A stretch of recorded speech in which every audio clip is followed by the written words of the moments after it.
it's a little dark. Good evening, good evening, good evening, everyone. It's your girl Yo-Yo, and I am here back another week. We have 2 weeks, y'all, until November 8th election. 2 weeks, and we have got to get on the ball. This week in Texas is early voting, started today. I believe some other states have early voting as well.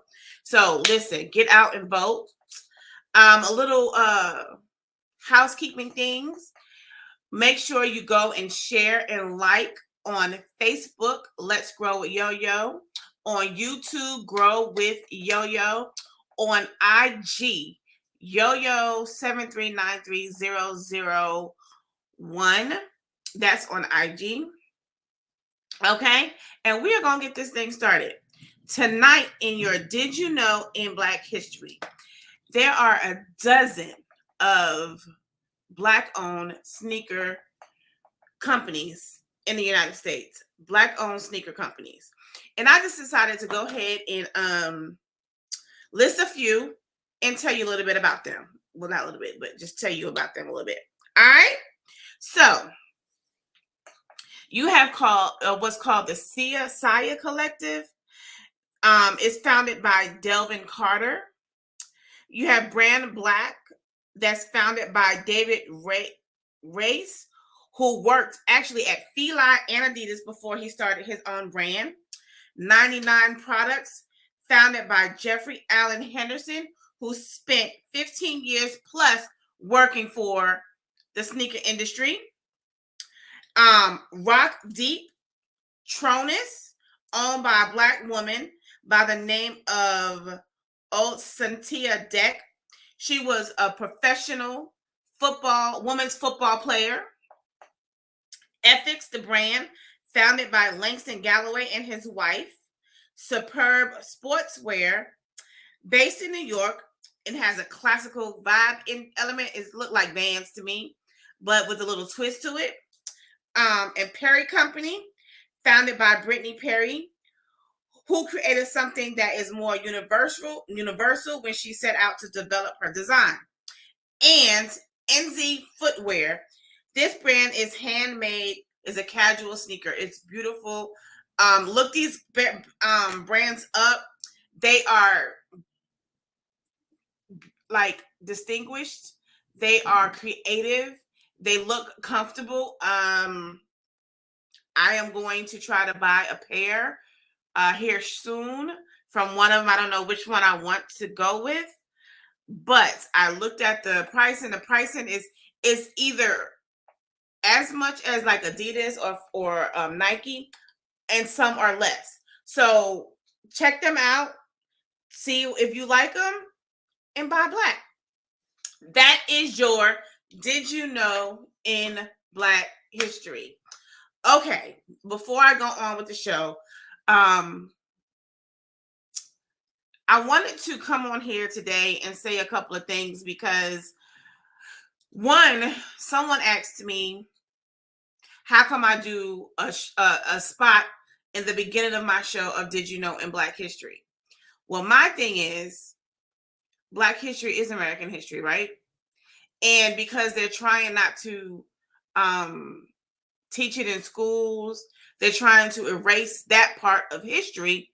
Why is it that I can't get on here and help you all with some Black history?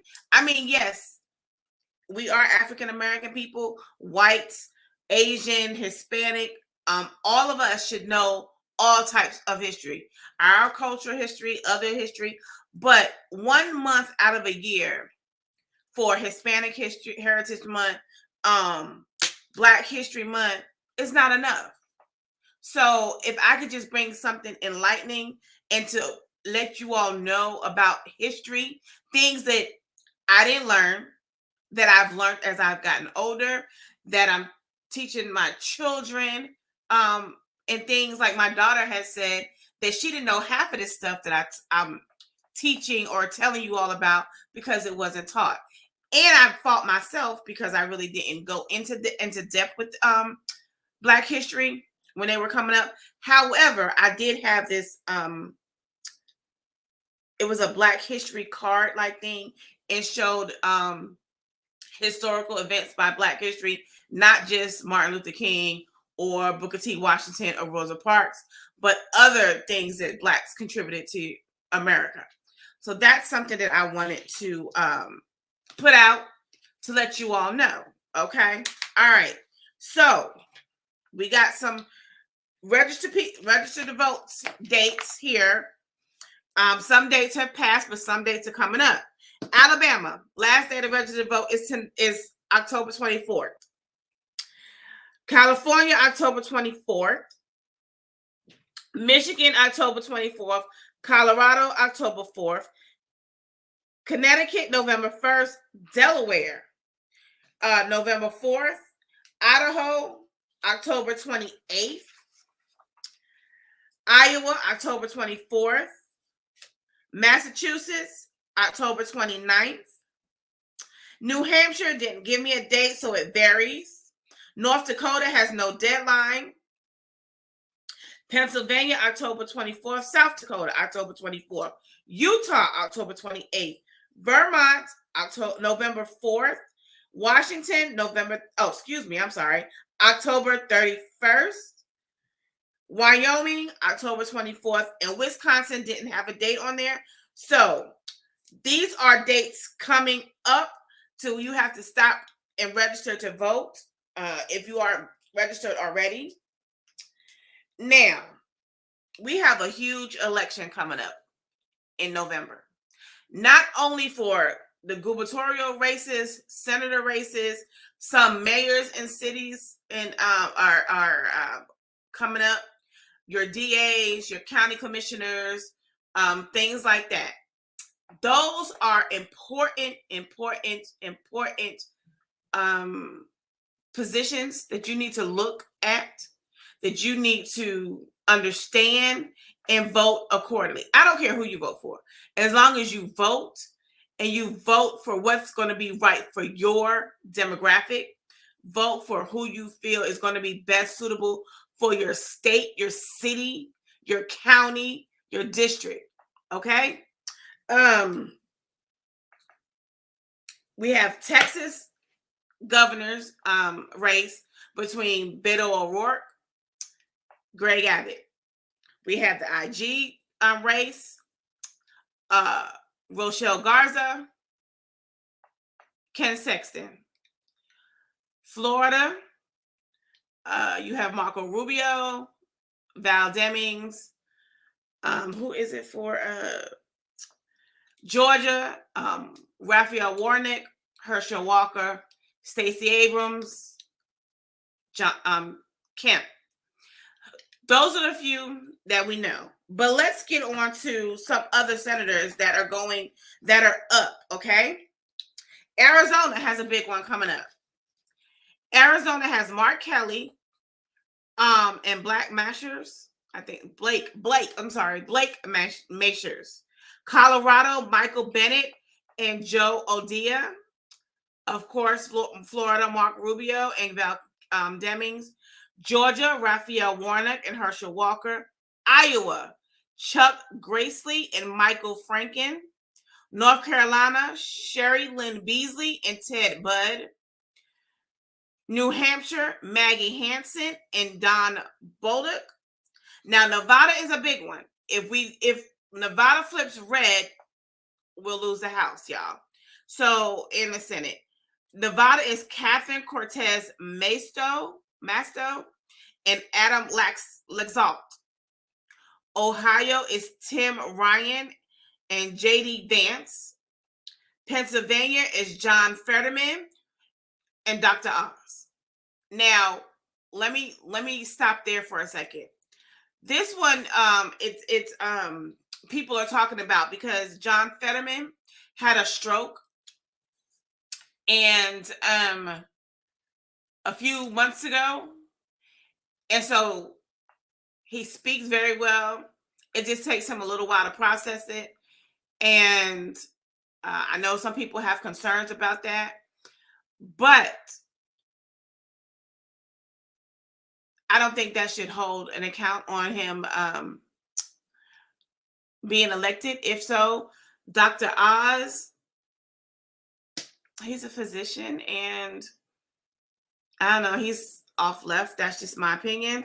But anyway, Utah, you have Mike Lee and Evan McMullen. Washington, Patty Murray and Tiffany Smiley. Wisconsin, Mandela Barnes and Ron James. We also have, oh, Jesus, my eye. Arkansas, Patricia Chesbrough, Buzz Kelly. Alabama, Willie Boyd, Katie Britt. Also, Arizona, Natalie James, John Bozeman. California, Alex Padilla and Mark Macer. Connecticut, Richard. I don't know how to pronounce his last name. Blumenthal, I think that's it. And Levy. Hawaii, Brian Chatz, and Bob McDermott. Idaho, Mark Crapo. Oh, he's not. Mark Crapo and David Roth. Illinois is Tammy Duckworth and Katie Salva. That is another big one in Illinois.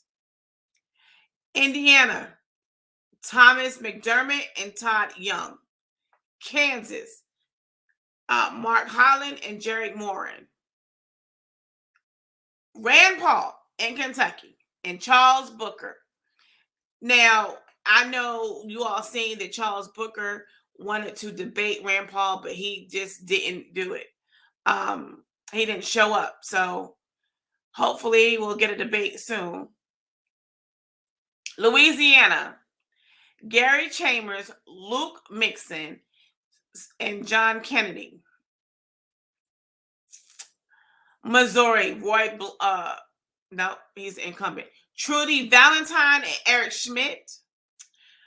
North Dakota, Katrina Christensen and John Hoeven. New York, Chuck Schumer and John Pinion. Oklahoma is Madison Horn and James Lankford. Also in Oklahoma is Kendra Horn and Mark Wayne Mullen. Okay.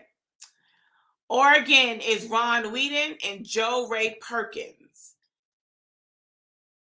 South Carolina, here we go. Another one. Tim Scott and Crystal Matthews. South Dakota, Brian Benj and John Thun. Vermont, Peter Welch and Gerald Malloy. These are all the representatives by state for the Senate seat that are open for re-election. These are the seats that are open for re-election. So let's just say, we need Nevada, we need Pennsylvania, to keep Georgia, Ohio also, keep Arizona, then we'll keep the House and the Senate. Now, I know a lot of people are like, let them take the House. Listen, let me tell you what is going to happen if this was to happen. If, let's say, Republicans take the House and the Senate, there is a bill. One, you all know about the student aid debt relief that President Joe Biden put out. Well, some South Carolina, Iowa, and a few other states went and took it to court saying it was unconstitutional. So it's on a pause. If they take over the Congress, they want it off the table altogether, meaning no one will get student debt relief, whether it's $20,000, $10,000, or however much. you will not be able to get it. Second thing is they are acting for a total abortion ban for all states, meaning no states, not even Democratic states, will be allowed to do abortions. That will be out. Not even now, from what I was reading, they want to do a 15, starting at 15 weeks, right? But the majority wants no abortions, not even for rape or incest. They would put a stipulation in the welfare of the mother. However, not everything is covered under that piece of legislative. That's not covered. Certain things aren't covered under there. Also, let's see. Your right to vote. As you all know, I don't know if everybody is up to date with the Supreme Court case with Alabama. That Alabama is trying to redistrict Black neighborhoods out to where they are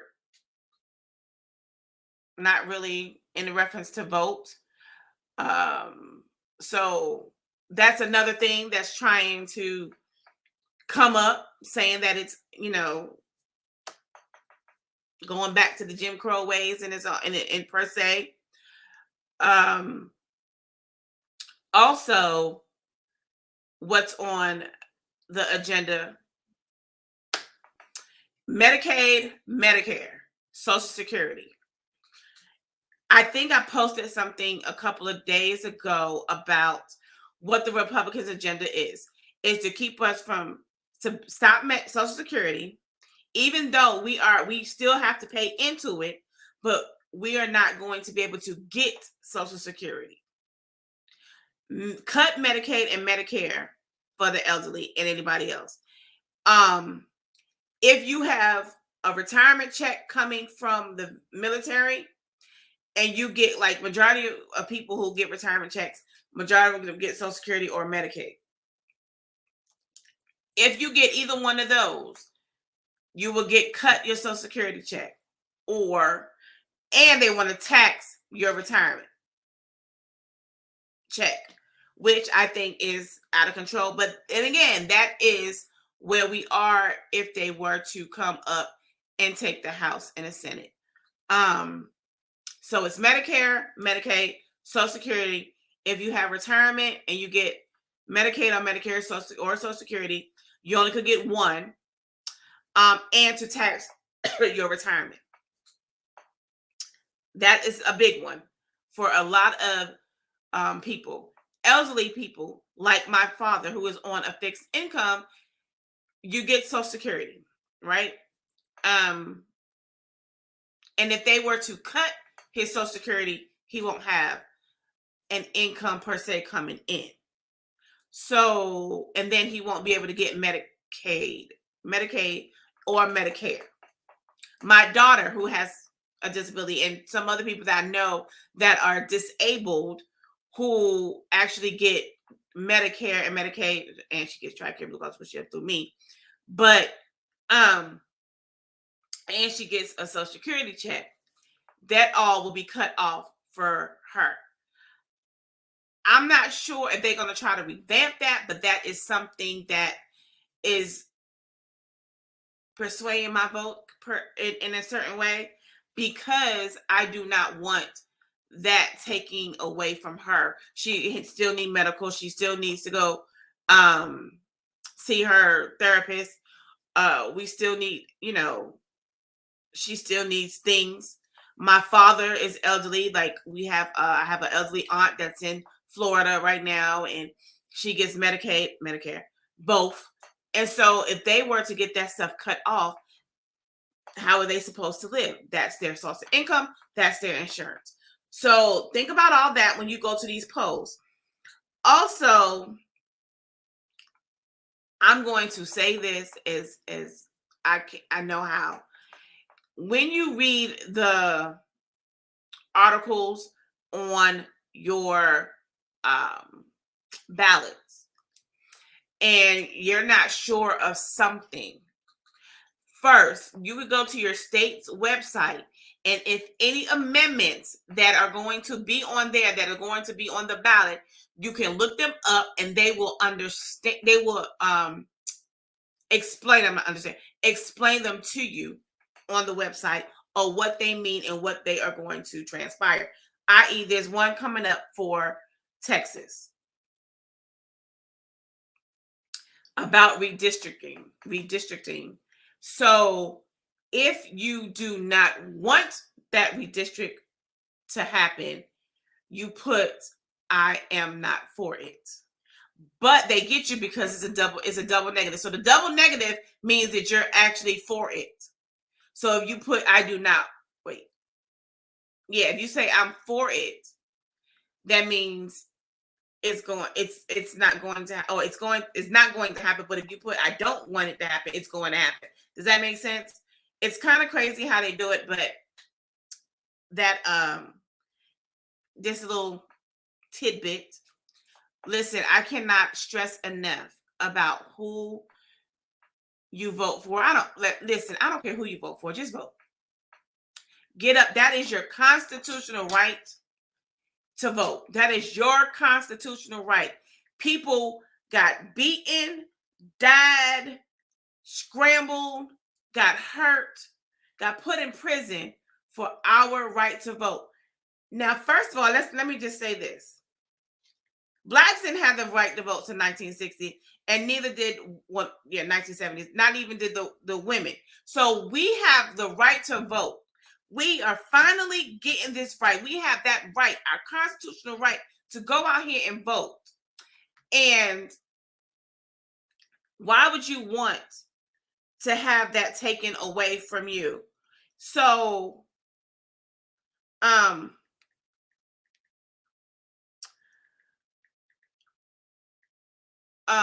we need to get out there. Sorry, y'all.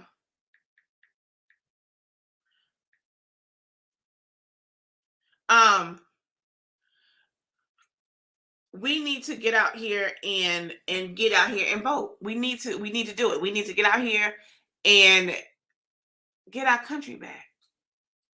Things that are going on now are ridiculous. And if we keep allowing people to believe they are above the law, then we're going backwards. Oh, another thing. Felons. This is my thing to you all. If you are a felon, you've been in jail, right? You got a felony charge. You have been on parole, but you have that letter from your governor. That letter from your governor releasing you from any more obligations. You have paid your dues, your restitution, you have spent your time in jail, and you have finished your parole. Once you have that letter from your governor, you can vote. Now, I believe Florida is trying to stop that from having felons vote. Now, this is my thing with that. If you served your time and you did your thing and you got that letter, that is your right now to vote. You have it. You have the right to vote. But I think they're trying to, because Texas is too, trying to do away with felons from voting, because they're saying felons usually vote Democratic, which is not true at all. So while you still can exercise your right to vote, felons, you have, as long as you have that paper from the governor, signed, sealed, with the seal on it, take that with you to the voting polls, because they can try to add, oh, you're a felon, you're not supposed to vote. Long as you have that paper, your identification, and you are registered to vote, you can vote. Cover yourselves and make sure you go out there and vote and represent for your state, your county, your city. Everybody's worried about the president, but this right here, these are the people that makes the laws for our state and us, federally and statewide. So watch who you vote for And yes, please make sure you go out and vote. I am your girl Yo-Yo. I thank you all for joining tonight. I did pre-record this because I have overbooked myself for Tuesday night. For tonight, well, it's supposed to be tonight. I'm doing this on Monday, but for tomorrow. So I wanted to make sure I put this information out to you all 2 weeks, November 8th. And if you can get out and early vote, please do so. Please get out and early vote. So then you don't have to worry about it. If you have an absentee ballot and you are going to mail your ballot off, I meant to say this too. Make sure it is postmarked by midnight on the 3rd. I say the 3rd, don't do the 4th because they'll say they didn't get it. As long as it's postmarked on November 3rd by midnight, your vote will count. Don't wait. Don't procrastinate, y'all. This right here is too important for us. Too important for this country. I thank you all for hanging with your girl, for sticking in, listening to my craziness, my stuttering. And please know that these Did You Know in Black History segments are for our education, for edifying the culture, and to inform everyone, not just one race, but everyone of the contribution that African Americans done to our country. Because we are here too. I love you all. Thank you so much. Be blessed. And I'll see you all next Tuesday. Bye-bye.